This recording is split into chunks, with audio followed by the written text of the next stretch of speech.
sini diceritakan oleh sahabat Salman Ibnu Amir Ad-Dhabi radhiyallahu taala anhu bahwasanya Rasul bersabda, apabila kalian berbuka puasa maka berbukalah dengan tamr. Ya, tamr adalah kurma. Ya. Dalam hadis yang lain dari Anas bin Malik beliau mengatakan kana Rasulullah sallallahu alaihi wasallam yuftiru ala tamarat, ala rutabat. Fa illam takun fa ala tamarat, fa illam takun hasawati mimma.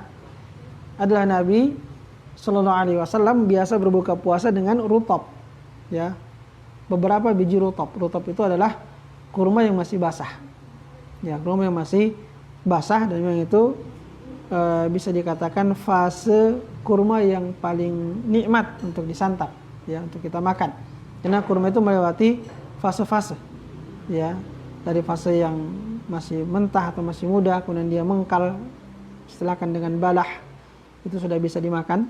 Ya, kemudian dia menjadi rutab, ya, menjadi kurma yang sempurna, yang padat tapi dia basah, ya, lembut basah. Itu adalah fase yang paling nikmat untuk kita makan. Kemudian jika dia dibiarkan di pohon kurma lalu diterpa oleh angin samum, oleh angin panas, ya, sebab kurma itu berbuah di puncak musim panas. Buah kurma berbuah di puncak musim panas. Kalau dia setelah melewati fase yang namanya rutab tadi, dibiarkan tetap di pohon, maka dia akan tertiup angin dan lama-lama dia akan mengering. Maka dia menjadi tamr. Ya, disilakan dengan tamr. Dan itu yang kita sebut dengan kurma. Ya, sebut dengan kurma. Nah, di sini Nabi mengatakan, "Idza aftara ahadukum falyuftir 'ala tamr." Apabila kalian berbuka puasa, maka berbuka puasalah dengan kurma. Ya. Nah, kurma di sini ketika Nabi mengatakan tamar saja, ini mencakup baik itu tamar yang masih basah yang disebut dengan rutab ataupun tamar yang sudah mengering, ya, yang kita namakan kurma. Dalam riwayat Anas bin Malik yang saya sebutkan tadi, beliau mengatakan karena Rasulullah sallallahu alaihi wasallam yuftiru ala rutabat. Biasa Nabi sallallahu alaihi wasallam berbuka puasa dengan beberapa biji rutab. Fa illam takun, kalau tidak ada, fa'ala tamarat, maka beliau berbuka dengan beberapa biji kurma.